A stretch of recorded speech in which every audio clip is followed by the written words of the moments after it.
Hello everyone, welcome back to another vlog. ಇವತ್ತಿನ ಈ ವ್ಲಾಗಲ್ಲಿ ನಾವು ಏನೇನೆಲ್ಲ ಪ್ಲ್ಯಾನ್ ಮಾಡಿದ್ವಿ, ಯಾವುದಕ್ಕೋಸ್ಕರ ಪ್ಲ್ಯಾನ್ ಮಾಡಿದ್ವಿ, ಇಷ್ಟೆಲ್ಲ ಅಡುಗೆ ಯಾಕೆ ಮಾಡಿದ್ವಿ, ಅದು ಯಾಕೆ ಕ್ಯಾನ್ಸಲ್ ಆಯಿತು ಪ್ಲ್ಯಾನು ಎಲ್ಲನೂ ನಿಮ್ಮ ಜೊತೆಗೆ ಶೇರ್ ಮಾಡ್ತಾ ಇದ್ದೀನಿ. ನಾವು ಆ್ಯಕ್ಚುಲಿ ಪಿಕ್ನಿಕ್ ಹೋಗೋಣ ಅಂತ ಪ್ಲ್ಯಾನ್ ಮಾಡಿದ್ವಿ. ಒಂದಷ್ಟು ಅಡುಗೆಗಳನ್ನೆಲ್ಲ ಮಾಡಿಕೊಂಡು ಪ್ಯಾಕ್ ಮಾಡಿಕೊಂಡು ತೊಗೊಂಡು ಹೋಗಿ ಹೊರಗಡೆ ಕೂತ್ಕೊಂಡು ಫಾಲ್ಸ್ ಹತ್ರ ಚೆನ್ನಾಗಿ ಎಂಜಾಯ್ ಮಾಡೋಣ ಅಂತೆಲ್ಲ ಅಂದ್ಕೊಂಡಿದ್ವಿ. ಬಟ್ ಕೊರೋನಾ ಕಡೆಯಿಂದ ಎಲ್ಲೂ ಹೊರಗಡೆ ಹೋಗೋದು ಬೇಡ ಅಂತ ಡಿಸೈಡ್ ಮಾಡಿದ್ವಿ. ಬಟ್ ತಯಾರಿಯಲ್ಲಿ ಏನೇನೆಲ್ಲ ಮಾಡಿದ್ವಿ ನಾವು ಅಂತ ಇವತ್ತು ನಿಮ್ಮ ಜೊತೆಗೆ ಶೇರ್ ಮಾಡ್ತಾ ಇದ್ದೀನಿ. ಅದಕ್ಕೂ ಮುಂಚೆ ಇವತ್ತಿನ ಈ ವಿಡಿಯೋಗೆ ನಮ್ಮ ಜೊತೆ ಪಾರ್ಟ್ನರ್ ಆಗಿರೋ ಫ್ಯಾಮಿಸೇಫ್ಗೆ ಥ್ಯಾಂಕ್ಸ್ ಹೇಳೋಕ್ಕೆ ಇಷ್ಟಪಡ್ತೀನಿ. ಈಗಿನ ಕಾಲದ ಮಕ್ಕಳು 3 ಹೊತ್ತು ಮೊಬೈಲಲ್ಲೇ ಇರ್ತಾರೆ. ಬಟ್ ಪೇರೆಂಟ್ಸ್ಗೆ ಮೊಬೈಲಲ್ಲಿ ಅವ್ರು ಏನೇನು ನೋಡ್ತಿದ್ದಾರೆ, ಸೇಫ್ ಆಗಿದ್ದಾರಾ ಅಂತೆಲ್ಲ ಚೆಕ್ ಮಾಡೋದು ತುಂಬ ಕಷ್ಟ. ಯಾಕಂದರೆ ಫೋನಿಗೆ ಲಾಕ್ ಎಲ್ಲ ಮಾಡ್ಕೊಂಡು ಇಟ್ಕೊಂಡಿರ್ತಾರೆ. ಬಟ್ ಇದಕ್ಕೊಂದು ದಾರಿ ಇದೆ. ಇವರು ಮಕ್ಕಳು ಮೊಬೈಲ್ನ ಯೂಸ್ ಮಾಡುವಾಗ family violence, child suicide, drug usage, paedophilia jokes ಇದಕ್ಕೆಲ್ಲ ಎಕ್ಸ್ಪೋಸ್ ಆಗ್ಬೋದು. ಇದಕ್ಕೆ ನಾವು ಕಂಟ್ರೋಲಲ್ಲಿ ಇಡಬೇಕು ಅಂತ ಅಂದರೆ ಈ ಆ್ಯಪ್ನ ಯೂಸ್ ಮಾಡ್ಬೋದು. ಈ ಆ್ಯಪಿಂದ ನಿಮ್ಮ ಮಕ್ಕಳ ಫೋನನ್ನು ಕನೆಕ್ಟ್ ಮಾಡ್ಕೊಂಡು ಇಟ್ಕೋಬೋದು. ಯೂಟ್ಯೂಬಲ್ಲಿ ಅವ್ರು ಏನೇನು ನೋಡ್ತಾ ಇದ್ದಾರೆ ಅಂತ ನೀವು ಚೆಕ್ ಮಾಡ್ಬೋದು.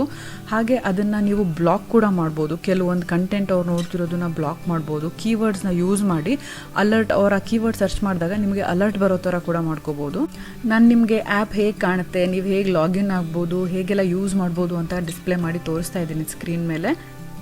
ಈವನ್ ನೀವು iOS ಅಂದರೆ ಆ್ಯಪಲ್ ಫೋನ್ ಯೂಸರ್ಸ್ ಆಗಿದ್ರೂ ಕೂಡ ಇನ್ನಷ್ಟು ಎಕ್ಸ್ಟ್ರಾ ಅಡಿಷ್ನಲ್ ಫೀಚರ್ಸ್ ಇದೆ. ಅಂದರೆ ನೀವು ಇನ್ಅಪ್ರೋಪ್ರಿಯೇಟ್ ಆಗಿರೋ video title, description, comment, search history ಇದನ್ನೆಲ್ಲ ನೋಡ್ಬೋದು. ಯಾವುದೇ ಚಾನಲ್ಗೆ ಸಬ್ಸ್ಕ್ರೈಬ್ ಮಾಡಿದ್ದಾರೆ, ಏನೇನು ಲೈಕ್ ಮಾಡ್ತಿದ್ದಾರೆ, ಏನು ಪೋಸ್ಟ್ ಮಾಡ್ತಿದ್ದಾರೆ ಎಲ್ಲನೂ ನೀವು ಕಡಿವಾಣ ಹಾಕ್ಬೋದು.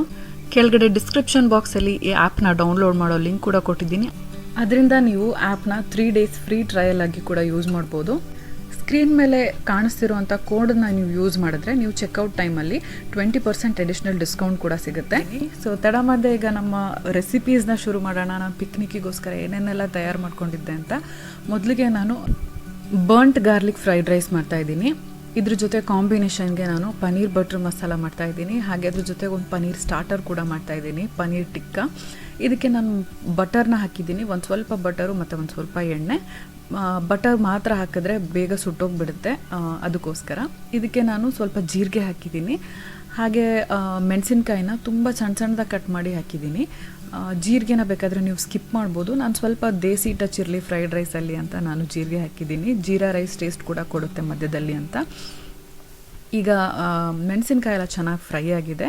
ಈಗ ನಾನು ಇದಕ್ಕೆ ಒಂದು ಸ್ವಲ್ಪ ಜಿಂಜರ್ ಪೇಸ್ಟ್ ಹಾಕ್ತಾಯಿದ್ದೀನಿ, ಒಂದು 1/4 ಟೀ ಸ್ಪೂನ್ ಅಷ್ಟು. ಜಿಂಜರ್ ಫ್ಲೇವರ್ ಜಾಸ್ತಿ ಇಷ್ಟ ಆಗೋದಿಲ್ಲ, ಅದಕ್ಕೆ ಗಾರ್ಲಿಕ್ ಫ್ಲೇವರ್ ಇದರಲ್ಲಿ ಇಂಪಾರ್ಟೆಂಟು. ಸೊ ನಾನು ಗಾರ್ಲಿಕ್ ಜಾಸ್ತಿ ಹಾಕಿದ್ದೀನಿ.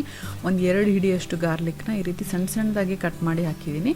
ಇದು ಚಂಕ್ಸ್ ಸ್ವಲ್ಪ ಬಾಯಿಗೆ ಸಿಕ್ಕರೆ ಚೆನ್ನಾಗಿ ಅನಿಸುತ್ತೆ, ಯಾಕಂದರೆ ಇದು burnt garlic fried rice. So ನಾನು ಇದನ್ನು ಚೆನ್ನಾಗಿ ಫ್ರೈ ಮಾಡಬೇಕು. ಈಗ brown colour, dark brown colour ಆಗೋವರೆಗೂ ಫ್ರೈ ಮಾಡಬೇಕು. ಕೆಲವರು ಇದನ್ನು ತುಂಬ ಸೀದೋಗೋ ಥರನೂ ಮಾಡ್ತಾರೆ, ಯಾಕಂದರೆ ಇದ್ರ ಹೆಸರೇ burnt garlic fried rice. But ನಾನು ಅಷ್ಟು ಸೀದೋಗೋವರೆಗೂ ಫ್ರೈ ಮಾಡಲಿಲ್ಲ. ಡಾರ್ಕ್ ಬ್ರೌನ್ ಕಲರ್ ಬರುವಾಗ ನಾನು ಈರುಳ್ಳಿ ಹಾಕಿ ಇದ್ರ ಜೊತೆ ಫ್ರೈ ಮಾಡ್ತಿದ್ದೀನಿ.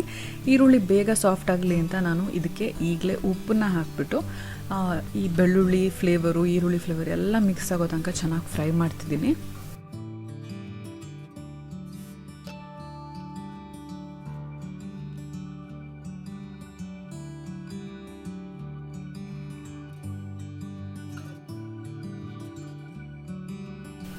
ಈಗ ಈರುಳ್ಳಿ ಚೆನ್ನಾಗಿ ಸಾಫ್ಟ್ ಆಗ್ತಾ ಬರ್ತಾ ಇದೆ. ನಾನು ಈಗ 2 ಟೇಬಲ್ ಸ್ಪೂನ್ ಅಷ್ಟು ಫ್ರೈಡ್ ರೈಸ್ ಮಸಾಲ ಪೌಡರ್ ಹಾಕ್ತಾಯಿದ್ದೀನಿ. ಇದು ಅಮ್ಮ ಮನೆಯಲ್ಲೇ ಮಾಡಿಸಿರೋವಂಥದ್ದು, ಅಮ್ಮ ಅವ್ರ ಫ್ರೆಂಡ್ ಮನೆಯಲ್ಲಿ ಮಾಡಿಸಿರೋವಂಥದ್ದು.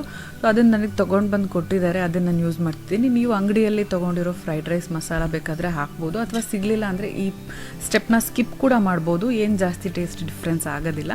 ಈಗ ಮಸಾಲೆ ಪೌಡರು ಈ ಗೊಜ್ಜು ಥರ ಎಲ್ಲ ಚೆನ್ನಾಗಿ ಮಿಕ್ಸ್ ಆಗಿದ್ದಾದಮೇಲೆ ನಾನು ಸಿಮ್ ಮಾಡಿ ಮುಚ್ಚಿಟ್ಟಿದ್ದೀನಿ.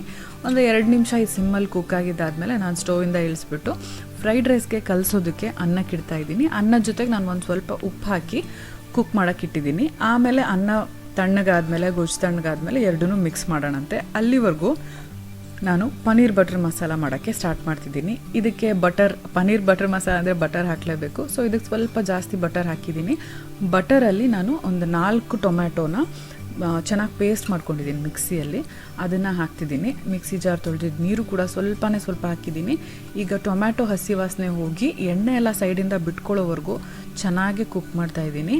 ತುಂಬ ಡ್ರೈ ಆಗಬೇಕು, ಈ ಗೊಜ್ಜು ಥರ ಆಗಬೇಕು ಗಟ್ಟಿಗೆ. ನೀರಿನ ಅಂಶ ಏನು ಕಾಣಿಸ್ತಾ ಇದೆ ಅದು ಒಂಚೂರು ಇಲ್ಲದೆ ಇರೋಷ್ಟು ಚೆನ್ನಾಗಿ ಕುದಿಬೇಕು. ಅಷ್ಟರೊಳಗೆ ಇದಕ್ಕೆ ಹಾಕೋ ಒಂದು ಮಸಾಲೆ ಪೇಸ್ಟ್ ರೆಡಿ ಮಾಡ್ಕೊಳ್ಳೋಣ. ಇದಕ್ಕೆ ನಾನು 100 ml ಮಿಲ್ಕ್ ತೊಗೊಂಡಿದ್ದೀನಿ, ಹಾಲು. ಇದಕ್ಕೆ ಸುಹಾನ ಪನ್ನೀರ್ ಬಟರ್ ಮಸಾಲ ಮಿಕ್ಸ್ನ ಆ್ಯಡ್ ಮಾಡ್ತಾಯಿದ್ದೀನಿ. ಇದರಲ್ಲಿ ಯಾವುದೇ ಕೆಮಿಕಲ್ಸ್ ಇರೋದಿಲ್ಲ. ನಾನು ನೋಡಿದ್ದೀನಿ ಇಂಗ್ರೀಡಿಯೆಂಟ್ಸ್ ಲಿಸ್ಟ್ ಎಲ್ಲನೂ ಹೆಲ್ದಿ ವರ್ಷನ್ ಇದು. ಸೊ ನಿಮಗೆ ಇದು ಸಿಕ್ಕಿದ್ರೆ ತೊಗೊಳ್ಳಿ. ಇದರ ಲಿಂಕ್ ನಾನು ಡಿಸ್ಕ್ರಿಪ್ಷನ್ ಬಾಕ್ಸಲ್ಲಿ ಹಾಕಿರ್ತೀನಿ, ಆನ್ಲೈನ್ ಕೂಡ ಸಿಗುತ್ತೆ. ಇದನ್ನು ನಾನು ಈ ಹಾಲಲ್ಲಿ ಮಿಕ್ಸ್ ಮಾಡಿ ಒಂದು ಪೇಸ್ಟ್ ಥರ ರೆಡಿ ಮಾಡಿ ಇಟ್ಕೋತಾ ಇದ್ದೀನಿ. ಈ ಮಸಾಲ ಪೌಡರ್ ಇದ್ದರೆ ಬೇಗನೆ ಮಾಡಿಬಿಡ್ಬೋದು ಅಡುಗೆ. ತುಂಬ ಹೊತ್ತು ಅಡುಗೆ ಮನೆಯಲ್ಲೇ ಟೈಮ್ ಸ್ಪೆಂಡ್ ಮಾಡಬೇಕು ಅಂತ ಏನಿಲ್ಲ. ಈಗ ಇದು ಚೆನ್ನಾಗಿ ಹಾಲಲ್ಲಿ ಮಿಕ್ಸ್ ಮಾಡಿ ಇಟ್ಕೊಂಡಿದ್ದೀನಿ. ಈಗ ಟೊಮ್ಯಾಟೊ ಸ್ವಲ್ಪ ಗಟ್ಟಿ ಆಗ್ತಾ ಇದೆ ನೋಡಿ, ಇನ್ನೂ ಗಟ್ಟಿ ಆಗಬೇಕು, ತುಂಬಾ ಗಟ್ಟಿ ಆಗಬೇಕು. ನಿಮಗೆ ತೋರಿಸ್ತೀನಿ ನಾನು ಯಾವ ಸ್ಟೇಜಲ್ಲಿ ನೆಕ್ಸ್ಟ್ ಇಂಗ್ರೀಡಿಯೆಂಟ್ನ ಆ್ಯಡ್ ಮಾಡಬೇಕು ಅಂತ. ಈಗ ನೋಡಿ ಪರ್ಫೆಕ್ಟಾಗಿ ನೀರೆಲ್ಲ ಹಿಂಗಿ ಎಣ್ಣೆ ಬಿಟ್ಕೋತಾ ಇದೆ. ಈಗ ನಾನು ಇದಕ್ಕೆ ಹ್ಯಾಟ್ಸನ್ ಅವರ ಮಿಲ್ಕ್ ಪೌಡರ್ ಹಾಕ್ತಿದ್ದೀನಿ. ನೀವು ಯಾವುದಾದ್ರೂ ಮಿಲ್ಕ್ ಪೌಡರ್ ಹಾಕ್ಬೋದು. ಮಿಲ್ಕ್ ಪೌಡರ್ ಬದಲು ಕ್ರೀಮ್ನ ಯೂಸ್ ಮಾಡಬೇಕು. ಆ್ಯಕ್ಚುಲಿ ಐಡಿಯಲಿ ಕ್ರೀಮ್ ಯೂಸ್ ಮಾಡಬೇಕು. ನನಗೆ ಕ್ರೀಮ್ ಅವೈಲೇಬಲ್ ಇರಲಿಲ್ಲ, ಸೊ ನಾನು ಮಿಲ್ಕ್ ಪೌಡರ್ನ ರೀಪ್ಲೇಸ್ಮೆಂಟಾಗಿ ಯೂಸ್ ಮಾಡ್ತಿದ್ದೀನಿ. ಈಗ ನಾನು ಮಿಕ್ಸ್ ಮಾಡ್ಕೊಂಡಿದ್ದಂಥ ಹಾಲು ಮತ್ತು ಸುಹಾನ ಪನ್ನೀರ್ ಬಟರ್ ಮಸಾಲ ಮಿಕ್ಸ್ ಪೌಡರ್ನ ಎರಡು ಸೇರಿಸಿ ಇವಾಗ ಮಿಕ್ಸ್ ಮಾಡಿದ್ದೀನಿ ಚೆನ್ನಾಗೆ. ಈಗ ನಾವು ಇದನ್ನು ಮಿಕ್ಸ್ ಮಾಡ್ತಾ ಮಾಡ್ತಾ ಥಿಕ್ ಆಗ್ತಾ ಹೋಗುತ್ತೆ ಇದು. ಸೊ ನಮ್ಮ ಕನ್ಸಿಸ್ಟೆನ್ಸಿ ಎಷ್ಟು ಬೇಕು, ನಾವು ರೈಸ್ ಜೊತೆಗೆ ತಿಂತಿದ್ದೀವ ಚಪಾತಿ ಜೊತೆಗೆ ತಿಂತಿದ್ದೀವ ನೋಡಿಕೊಂಡು ನೀರನ್ನು ಆ್ಯಡ್ ಮಾಡ್ಕೋಬೇಕು. ನಾನು ಇದನ್ನು ಫ್ರೈಡ್ ರೈಸ್ ಜೊತೆ ತಿನ್ನೋದಕ್ಕೆ ಮಾಡ್ತಿರೋದಕ್ಕೆ ನಾನು ಸ್ವಲ್ಪ ಜಾಸ್ತಿನೇ ನೀರು ಹಾಕ್ತಾಯಿದ್ದೀನಿ. ಚಪಾತಿ ಜೊತೆ ತಿನ್ನೋ ಹಾಕಿದ್ದೆ ಇದನ್ನು ಗಟ್ಟಿಯಾಗೇ ಹಿಡಿ, ತುಂಬ ಚೆನ್ನಾಗಾಗುತ್ತೆ. ಪರೋಟ, ಫುಲ್ಕ, ಚಪಾತಿ ಎಲ್ಲದ್ರ ಜೊತೆನೂ ಪರ್ಫೆಕ್ಟಾಗಿರುತ್ತೆ. ಈಗ ನಾನು ಇದಕ್ಕೆ ಸ್ವಲ್ಪನೇ ನೀರು ಆ್ಯಡ್ ಮಾಡ್ತಾ ಮಾಡ್ತಾ ಮಿಕ್ಸ್ ಮಾಡಿ ನೋಡ್ತಾ ಇದ್ದೀನಿ ಕನ್ಸಿಸ್ಟೆನ್ಸಿ ಎಷ್ಟು ಬೇಕು ಅಂತ. ನಾನು ಮುಂಚೆನೇ ಒಂದು 200 ಗ್ರಾಮಷ್ಟು ಪನ್ನೀರನ್ನ ಕಟ್ ಮಾಡಿ ಇಟ್ಕೊಂಡಿದ್ದೀನಿ, ಇದನ್ನು ಹಾಕ್ತಿದ್ದೀನಿ. ಇದನ್ನು ನಾನು ಮುಂಚೆನೇ ಫ್ರೈ ಮಾಡಿಲ್ಲ, ನೀವು ಬೇಕಿದ್ರೆ ಫ್ರೈ ಮಾಡಿ ಹಾಕ್ಬೋದು. ನನಗೆ ಫ್ರೈ ಮಾಡಿ ಹಾಕಿದ್ರೆ ಸ್ವಲ್ಪ ಸಾಫ್ಟ್ ಅನ್ಸೋದಿಲ್ಲ ಪನ್ನೀರು. ರೆಸ್ಟೋರೆಂಟಲ್ಲಿ ಯಾವುದೂ ಫ್ರೈ ಮಾಡೋದಿಲ್ಲ, ಸಾಫ್ಟ್ ಇರುತ್ತೆ ತುಂಬ. ಸೊ ನಾನಿದು ಪನ್ನೀರ್ ಚೆನ್ನಾಗಿ ಗ್ರೇವಿ ಎಲ್ಲ ಅಬ್ಸಾರ್ಬ್ ಮಾಡ್ಕೊಳ್ಳಿ ಅಂತ ಪನ್ನೀರ್ ಪೀಸಸ್ನ ಈ ರೀತಿ ಆ್ಯಡ್ ಮಾಡಿಬಿಟ್ಟು ಉದ್ದುದು ಕಟ್ ಮಾಡ್ಕೊಂಡಿದ್ದೀನಿ. ನೀವು ತುಂಬ ಚಿಕ್ಕದು ಕಟ್ ಮಾಡ್ಕೋಬೋದು. ಒಂದು ಬೈಟ್ಗೆ ಒಂದು ಪನ್ನೀರ್ ಪೀಸ್ ತಿನ್ನೋ ಅಷ್ಟು ಸಣ್ಣ ಸೈಜ್ ಮಾಡ್ಕೊಂಡಿದ್ದೀನಿ. ಆವಾಗ ಪನ್ನೀರ್ನ ಮುರಿಯೋ ಅವಶ್ಯಕತೆ ಇರೋದಿಲ್ಲ ತಿನ್ನೋವಾಗ. ಅದಕ್ಕೆ ನಾನು ಪನ್ನೀರ್ನ ಹೇಗೆ ಸಾಫ್ಟಾಗಿ ಕಟ್ ಮಾಡ್ತೀನಿ ಪುಡಿ ಆಗ್ದಂಗೆ ಅಂತ ಕೂಡ ಈ ವಿಡಿಯೋದಲ್ಲಿ ತೋರಿಸ್ತೀನಿ ಮುಂದೆ.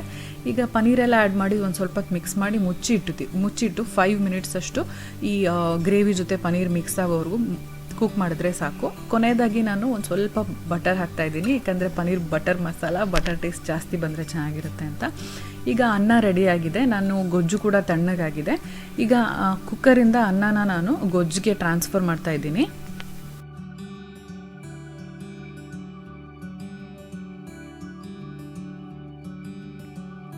ಅನ್ನ ಹಾಕಿದ ತಕ್ಷಣ ಮಿಕ್ಸ್ ಮಾಡೋಕ್ಕೆ ಹೋಗೋದಿಲ್ಲ ನಾನು, ಸ್ವಲ್ಪ ತಣ್ಣಗಾಗಬೇಕು. ಸೊ ಫ್ಯಾನ್ ಹಾಕಿಬಿಟ್ಟು ಒಂದು 5 ನಿಮಿಷ ಹಾಗೆ ಬಿಟ್ಟಿದ್ದೆ.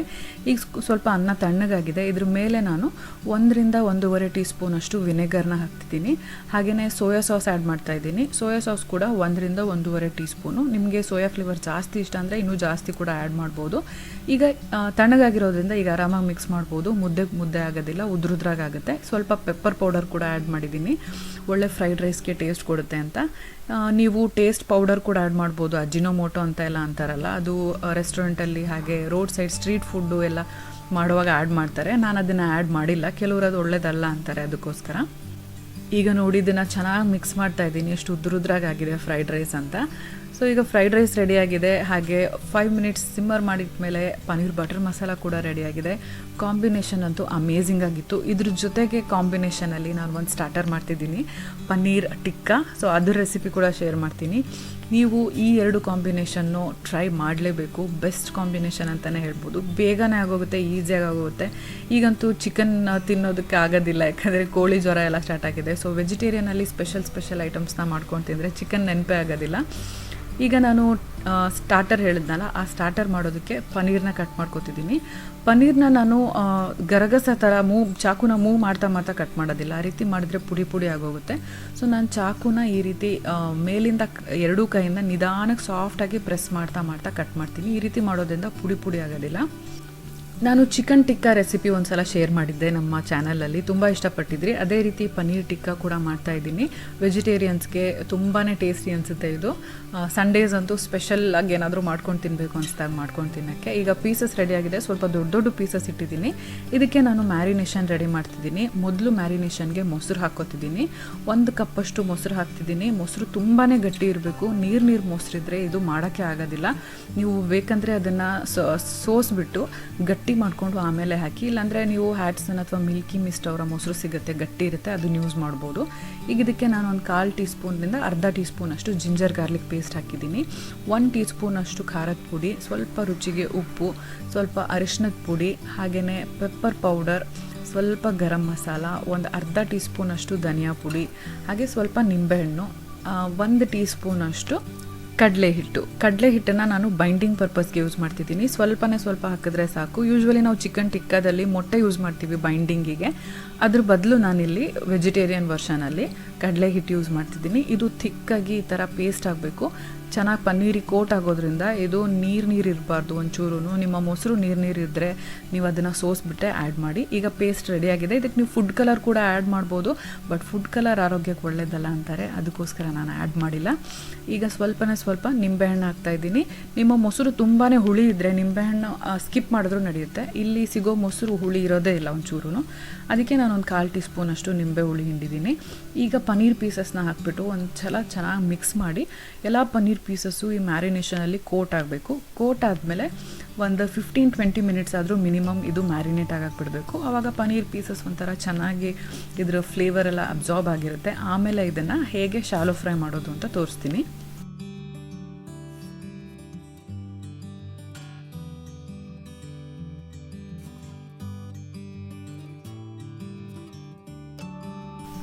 ನೀವು ಈ ಮ್ಯಾರಿನೇಷನ್ನ ಮುಂಚೆನೇ ಮಾಡಿಟ್ಬಿಟ್ಟು ಬೇರೆ ಐಟಮ್ಸ್ನೆಲ್ಲ ರೆಡಿ ಮಾಡೋ ಅಷ್ಟೊತ್ತಿಗೆ ಮೇಯ್ನ್ ಕೋರ್ಸು ಸ್ಟಾರ್ಟರ್ ಮ್ಯಾರಿನೇಟ್ ಆಗಿ ರೆಡಿಯಾಗಿರುತ್ತೆ. ಫೈನಲಿ ತಿನ್ನುವಾಗ ಬಿಸಿಯಾಗಿ ಫ್ರೈ ಮಾಡ್ಕೊಂಡು ತಿನ್ಬೋದು. ಈಗ ನಾನು ಇದಕ್ಕೊಂದು ಐರನ್ ಸ್ಕಿಲೆಟ್ ತೊಗೊಂಡಿದ್ದೀನಿ. ಇದು ನಾನು ರೀಸೆಂಟ್ಲಿ ಅಮೆಝಾನಿಂದ ಆರ್ಡರ್ ಮಾಡಿದ್ದು. ತುಂಬಾ ಚೆನ್ನಾಗಿದೆ. ಇದರ ಲಿಂಕ್ನ ಬೇಕಾದರೆ ಡಿಸ್ಕ್ರಿಪ್ಷನ್ ಬಾಕ್ಸಲ್ಲಿ ಹಾಕಿರ್ತೀನಿ. ಫುಲ್ ಹೆವಿಯಾಗಿದೆ, ಥಿಕ್ ಬಾಟಮು, ಎಷ್ಟೇ ಆದರೂ ಸೀದೋಗೋದಿಲ್ಲ. ಇದರಲ್ಲಿ ಚಿಕನ್ ಐಟಮ್ಸು ಹಾಗೆ ಈ ರೀತಿ ಸ್ಟಾರ್ಟರ್ ಐಟಮ್ಸ್ನೆಲ್ಲ ಶಾಲೋ ಫ್ರೈ ಮಾಡೋಕ್ಕೆ ತುಂಬ ಚೆನ್ನಾಗಿರುತ್ತೆ. ಆಮ್ಲೆಟ್ ಕೂಡ ತುಂಬ ಚೆನ್ನಾಗಾಗುತ್ತೆ. ಈಗ ಇದಕ್ಕೆ ನಾನು ಸ್ವಲ್ಪ ಬಟರ್ ಮತ್ತು ಸ್ವಲ್ಪ ಎಣ್ಣೆ ಹಾಕಿದ್ದೀನಿ. ಇದು ಚೆನ್ನಾಗಿ ಕಾದ್ಮೇಲೆ ನಾನು ಮ್ಯಾರಿನೇಟ್ ಆಗಿರೋಂಥ ಪನ್ನೀರ್ ಪೀಸಸ್ನ ಇದ್ರ ಮೇಲೆ ಒಂದ್ರ ಮೇಲೆ ಒಂದು ಬರ್ತಿರೋ ಥರ ಪಕ್ಕ ಜೋಡಿಸಿಡ್ತಾ ಇದ್ದೀನಿ ಫ್ರೈ ಮಾಡೋಕ್ಕೆ. ಯಾಕಂದರೆ ನಾವು ಇದನ್ನು ಸ್ಪೂನಲ್ಲಿ ತಿರುಗ್ಸೋಕ್ಕೆ ನಮಗೆ ಈಸಿ ಆಗಬೇಕು. ಸ್ವಲ್ಪ ಗ್ಯಾಪ್ ಬಿಟ್ಟು ಅಲ್ಲಲ್ಲಿ ಇಡ್ತಾ ಇದ್ದೀನಿ. ಎಣ್ಣೆ ಚೆನ್ನಾಗಿ ಕಾದ್ಮೇಲೆ ಹಾಕಿದ ತಕ್ಷಣ ನೀವು ಬೇಕಾದರೆ ಸ್ವಲ್ಪ ಫ್ಲೇಮ್ನ ಕಡಿಮೆ ಮಾಡ್ಬೋದು. ಕಾದಿಲ್ಲ ಅಂದರೆ ನೀರು ಬಿಟ್ಕೊಂಡ್ಬಿಡುತ್ತೆ ಮೊಸರು. ಈಗ ಪನ್ನೀರ್ ಪೀಸಸ್ ಎಲ್ಲ ನಾನು ಟರ್ನ್ ಮಾಡಿ ಎಲ್ಲ ಕಡೆ ಕುಕ್ಕಾಗೋಷ್ಟು ಫ್ರೈ ಮಾಡಿ ಟಿಕ್ಕಾ ರೆಡಿ ಮಾಡಿದ್ದೀನಿ. ಈಗ ನಾನು ಸರ್ವ್ ಮಾಡ್ತಾಯಿದ್ದೀನಿ. ಆ್ಯಕ್ಚುಲಿ ಪನ್ನೀರ್ ಟಿಕ್ಕಾ ಮಾಡುವಾಗ ಕ್ಯಾಮ್ರಾ ಆಫ್ ಆಗಿಬಿಟ್ಟಿತ್ತು, ಸೊ ಕಂಟಿನ್ಯೂಯೇಷನ್ ಮಾಡೋಕ್ಕಾಗಲಿಲ್ಲ. ಸೊ ಈಗ ನಾನು ಬರ್ಂಟ್ ಗಾರ್ಲಿಕ್ ಫ್ರೈಡ್ ರೈಸ್ ಜೊತೆ ಪನ್ನೀರ್ ಟಿಕ್ಕಾ ಪೀಸಸ್ಸು ಮತ್ತು ಪನ್ನೀರ್ ಬಟರ್ ಮಸಾಲ ಈ ಕಾಂಬಿನೇಷನ್ನ ಸರ್ವ್ ಮಾಡ್ತಿದ್ದೀನಿ. ಈ ಲಂಚ್ನ ನಾವು ಆ್ಯಕ್ಚುಲಿ ಪಿಕ್ನಿಕ್ಕಾಗಿ ತೊಗೊಂಡೋಗಿ ತಿನ್ಬೇಕು ಅಂದ್ಕೊಂಡಿದ್ದು. ಸ್ವಲ್ಪ ಬೇಜಾರಾಯಿತು, ಪ್ಲ್ಯಾನ್ ಕ್ಯಾನ್ಸಲ್ ಆಯ್ತಲ್ಲ ಅಂತ. ಬಟ್ ಸ್ಟಿಲ್ ಮನೆಯಲ್ಲೇ ಟಿ ವಿಯಲ್ಲಿ ಯಾವುದಾದ್ರೂ ಒಂದು ಒಳ್ಳೆ ಮೂವಿ ಹಾಕ್ಕೊಂಡು ಮೂವಿ ನೋಡ್ತಾ ತಿನ್ನೋಣ, ಏನೂ ಪರವಾಗಿಲ್ಲ, ಮನೆಯಲ್ಲೇ ಎಂಜಾಯ್ ಮಾಡೋಣ. ಪಿಕ್ನಿಕ್ ಹೋಗಿದ್ರೇನು ಮತ್ತೆ ಎಲ್ಲ ಪ್ರಾಬ್ಲಮ್ಮು ಸಾಲ್ವ್ ಆದಮೇಲೆ ಸಿಚುವೇಶನ್ ನಾರ್ಮಲಿಗೆ ಬಂದಮೇಲೆ ಹೋದರೆ ಆಯಿತು ಅಂತ ನಾವು ಸಮಾಧಾನ ಮಾಡ್ಕೊಂಡ್ವಿ. ನಿಮಗೆ ಹೇಗನ್ನಿಸ್ತು? ನಾನು ಮಾಡಿದ ಎಲ್ಲ ರೆಸಿಪೀಸು ನಿಮ್ಗೆ ಇಷ್ಟ ಆಯಿತಾ? ಮನೇಲಿ ಟ್ರೈ ಮಾಡ್ತೀರಾ? ವೆಜಿಟೇರಿಯನ್ ರೆಸಿಪೀಸ್ನ ತುಂಬ ಕೇಳ್ತಾಯಿದ್ರಿ, ನಿಮಗೋಸ್ಕರ ಶೇರ್ ಮಾಡಿದ್ದೀನಿ. ಸೊ ಕಮೆಂಟ್ಸಲ್ಲಿ ಬರ್ತಿಲ್ಸಿ ನೀವು ಮಾಡಿದ್ಮೇಲೆ ಎಲ್ರಿಗೂ ಇಷ್ಟ ಆಯಿತೋ ಇಲ್ವೋ ಅಂತ. ಸೊ ಈಗ ನಾವು ಈ ಯಮ್ಮಿ ಲಂಚ್ನ ಎಂಜಾಯ್ ಮಾಡ್ತಾ ಇದ್ದೀವಿ.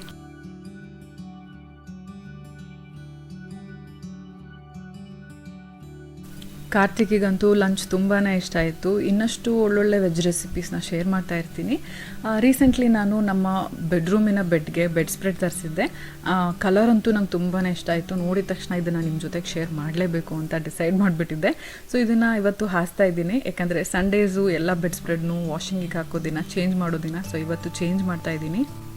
ಇದು ಪ್ಯೂರ್ ಕಾಟನ್ ಮೆಟೀರಿಯಲ್. ಆ್ಯಕ್ಚುಲಿ ನನ್ನ ಹತ್ರ ಬೆಡ್ಸ್ಪ್ರೆಡ್ ಜಾಸ್ತಿ ಕಲೆಕ್ಷನ್ ಇಲ್ಲ. ಎಲ್ಲ ಬೆಡ್ಗೂ ಎರಡೆರಡೆ ಇಟ್ಕೊಂಡಿದ್ದೀನಿ. ಒಂದು ವಾಶ್ ಮಾಡಿದಾಗ ಇನ್ನೊಂದು ಹಾಕ್ತೀನಿ, ಮತ್ತು ಅದು ವಾಶ್ ಮಾಡಿದಾಗ ಇನ್ನೊಂದು ಹಾಕ್ತೀನಿ. ಇದೇ ರೀತಿ ಆಲ್ಟರ್ನೇಟ್ ಮಾಡ್ತಿರ್ತೀನಿ. ಬಟ್ ಒಳ್ಳೊಳ್ಳೆ ಡಿಸೈನ್ಸ್ ಹೊಸದಾಗಿ ತೊಗೊಳ್ಳೋಣ, ಎಲ್ಲ ಬೆಡ್ಗೂ ಒಂದು 4-5 ಡಿಸೈನ್ಸ್, 4-5 ಬೆಡ್ಸ್ಪ್ರೆಡ್ ಆದರೂ ಇಟ್ಕೊಳ್ಳೋಣ ಅಂತ ಡಿಸೈಡ್ ಮಾಡಿದ್ದೀನಿ. ಮೀಶೋದಿಂದ ಕೂಡ ಒಂದಷ್ಟು ಬೆಡ್ಸ್ಪ್ರೆಡ್ಸ್ನ ಆರ್ಡರ್ ಮಾಡಿದ್ದೀನಿ. ಇದನ್ನು ನಾನು ತರಿಸಿದ್ದು ನಬೀಲಾ ಅವ್ರ ಹತ್ರ. ನಬೀಲಾ ಅವರ ವಾಟ್ಸಾಪ್ ಗ್ರೂಪ್ ಲಿಂಕ್ನ ನಾನು ಡಿಸ್ಕ್ರಿಪ್ಷನ್ ಬಾಕ್ಸಲ್ಲಿ ಹಾಕಿರ್ತೀನಿ. ನೀವು ಅವ್ರ ಗ್ರೂಪಲ್ಲಿ ಜಾಯ್ನ್ ಆದರೆ ಅವರು ಒಳ್ಳೊಳ್ಳೆ ಈ ಥರ ಡಿಸೈನ್ಸು, ಲೇಟೆಸ್ಟ್ ಪ್ಯಾಟರ್ನ್ಸ್ ಬಂದಾಗ ಅಪ್ಡೇಟ್ ಮಾಡ್ತಿರ್ತಾರೆ. ನೀವು ಅವ್ರ ನಂಬರ್ಗೆ ಡೈರೆಕ್ಟಾಗಿ ಮೆಸೇಜ್ ಮಾಡಿ ಆರ್ಡರ್ ಪ್ಲೇಸ್ ಮಾಡ್ಬೋದು. ಕ್ವಾಲಿಟಿ ಅಂತೂ ತುಂಬಾ ಚೆನ್ನಾಗಿದೆ. ಆಲ್ಮೋಸ್ಟ್ ಒಂದು 4-5 ದಿನದಿಂದ ನಾವು ಇದ್ರ ಮೇಲೆ ಮಲಗ್ತಾ ಇದ್ದೀವಿ. ನಿಮಗೆ ನನ್ನ ಈ ಹೊಸ ಬೆಡ್ ಸ್ಪ್ರೆಡ್ ಡಿಸೈನ್ ಹೇಗನ್ನಿಸ್ತು, ಇಷ್ಟ ಆಯಿತಾ ಅಂತ ನನಗೆ ಕಮೆಂಟ್ಸಲ್ಲಿ ತಿಳಿಸಿ. ಹತ್ತಿರದಿಂದ ಕೂಡ ತೋರಿಸ್ತಾ ಇದ್ದೀನಿ ಇದ್ರ ಪ್ಯಾಟ್ರನ್ ಹೇಗಿದೆ, ಹಾಗೆ ಪಿಲ್ಲೋ ಕವರ್ ಮೇಲೆ ಏನು ಡಿಸೈನ್ ಇದೆ. ಪಿಲ್ಲೋ ಕವರ್ ಸ್ವಲ್ಪ ಡಾರ್ಕ್ ಕಲರ್ ಇದೆ, ಲೈಟ್ ಕಾಂಟ್ರಾಸ್ಟ್ ಕಾಣಲಿ ಅಂತ. ಬರೀ ಬೆಡ್ ಸ್ಪ್ರೆಡ್ಸ್ ಮಾತ್ರ ಅಲ್ಲ, ಅವ್ರ ಹತ್ರ ಇನ್ನೂ ಒಳ್ಳೊಳ್ಳೆ ಕುರ್ತೀಸ್ ಕಲೆಕ್ಷನ್ ಕೂಡ ತುಂಬ ಚೆನ್ನಾಗಿದೆ, ಅದನ್ನು ಕೂಡ ಚೆಕ್ಔಟ್ ಮಾಡಿ. ಸೊ ಇವತ್ತಿನ ಈ ವಿಡಿಯೋ ನಿಮ್ಗೆಲ್ರಿಗೂ ಇಷ್ಟ ಆಗಿದೆ ಅಂದ್ಕೊಂಡಿದ್ದೀನಿ. ನೀವು ಕೂಡ ಕರೋನಾ ವೈರಸ್ ಕಡೆಯಿಂದ ಮನೆಯಲ್ಲೇ ಇರಿ, ಸೇಫಾಗಿರಿ, take care of your family and yourself. ಹಾಗೆಯೇ ನಾನು ಮುಂಚೆ ಹೇಳಿದ ಫಾಮಿಸೇಫ್ ಆ್ಯಪ್ನ ಚೆಕ್ಔಟ್ ಮಾಡೋದು ಮರಿಬೇಡಿ. ಡಿಸ್ಕ್ರಿಪ್ಷನ್ ಬಾಕ್ಸಲ್ಲಿರೋ ಲಿಂಕ್ನ ಚೆಕ್ಔಟ್ ಮಾಡಿ. ಹಾಗೆಯೇ ಅದ್ರ ಬಗ್ಗೆ ಎಲ್ಲ ಡೀಟೇಲ್ಸ್ನು ನೀವು ಆ್ಯಪ್ ಯೂಸ್ ಮಾಡ್ತಾನೆ ತಿಳ್ಕೊಬೋದು. ತುಂಬಾ ಈಸಿಯಾಗಿದೆ ಯೂಸ್ ಮಾಡೋದು, ತುಂಬಾ ಯೂಸ್ಫುಲ್ಲು. ಮಕ್ಕಳನ್ನ ನಾವು ಮಾನಿಟರ್ ಮಾಡ್ತಾ ಇರೋದು ತುಂಬಾ ಇಂಪಾರ್ಟೆಂಟು. ಸೊ ಯೂಸ್ಫುಲ್ ಆಗಿದೆ ಅಂದ್ಕೊಂಡಿದ್ದೀನಿ. ಇವತ್ತಿನ ಈ ವಿಡಿಯೋ ನಿಮ್ಗೆ ಇಷ್ಟ ಆಗಿದ್ರೆ, ಯೂಸ್ಫುಲ್ ಅನಿಸಿದ್ರೆ ಲೈಕ್ ಮಾಡಿ. ಹಾಗೆ ನಿಮ್ಮ ಫ್ರೆಂಡ್ಸ್ ಆ್ಯಂಡ್ ಫ್ಯಾಮಿಲಿ ಯಾರಿಗಾದ್ರೂ ಇದರಿಂದ ಯೂಸ್ ಆಗ್ಬೋದು ಅನಿಸಿದ್ರೆ ಅವ್ರ ಜೊತೆ ಕೂಡ ಶೇರ್ ಮಾಡಿ. ನೀವಿನ್ನೂ ನಮ್ಮ ಚಾನಲ್ಗೆ ಸಬ್ಸ್ಕ್ರೈಬ್ ಮಾಡದೆ ನೋಡ್ತಾ ಇದ್ದರೆ ಸಬ್ಸ್ಕ್ರೈಬ್ ಮಾಡಿ, ಪಕ್ಕದ ಇರೋ ಬೆಲ್ಲೈಕನ್ನ ಕ್ಲಿಕ್ ಮಾಡೋದ್ರಿಂದ ನನ್ನೆಲ್ಲ ವಿಡಿಯೋ ನೋಟಿಫಿಕೇಷನ್ ನಿಮ್ಮ ಮೊಬೈಲ್ಗೆ ತಕ್ಷಣ ಸಿಗುತ್ತೆ ಅಂತ ಹೇಳ್ತಾ ಈ ವ್ಲಾಗ್ನ ನಾನು ಇಲ್ಲಿಗೆ ಮುಗಿಸ್ತಾ ಇದ್ದೀನಿ. ನಮ್ಮ ವೀಕೆಂಡು ಈ ರೀತಿ ಈವ್ನಿಂಗ್ ಕೇರಮ್ ಆಡ್ತಾ ಟಿ ವಿಯಲ್ಲಿ ಸಾಂಗ್ಸ್ ಕೇಳ್ತಾ ಕಳೆದ್ವಿ. ನಿಮ್ಮ ವೀಕೆಂಡ್ ಹೇಗಿತ್ತು ಅಂತ ಹೇಳಿ. ನನ್ನ ನೆಕ್ಸ್ಟ್ ವ್ಲಾಗಲ್ಲಿ ನಾನು ಒಂದಷ್ಟು ಗಿವ್ ಅವೇ ವಿನ್ನರ್ಸ್ನ ಒಂದೇ ಸಲ ಅನೌನ್ಸ್ ಮಾಡ್ತಾ ಇದ್ದೀನಿ, ಹಬ್ಬಕ್ಕೆ ನಿಮ್ಗೆಲ್ರಿಗೂ ಖುಷಿ ಆಗಲಿ ಅಂತ. ಸೊ ಕಾಯ್ತಿರ್ತೀರಾ ಅಂದ್ಕೊಂಡಿದ್ದೀನಿ. See you all in my next vlog. Till then take care, bye.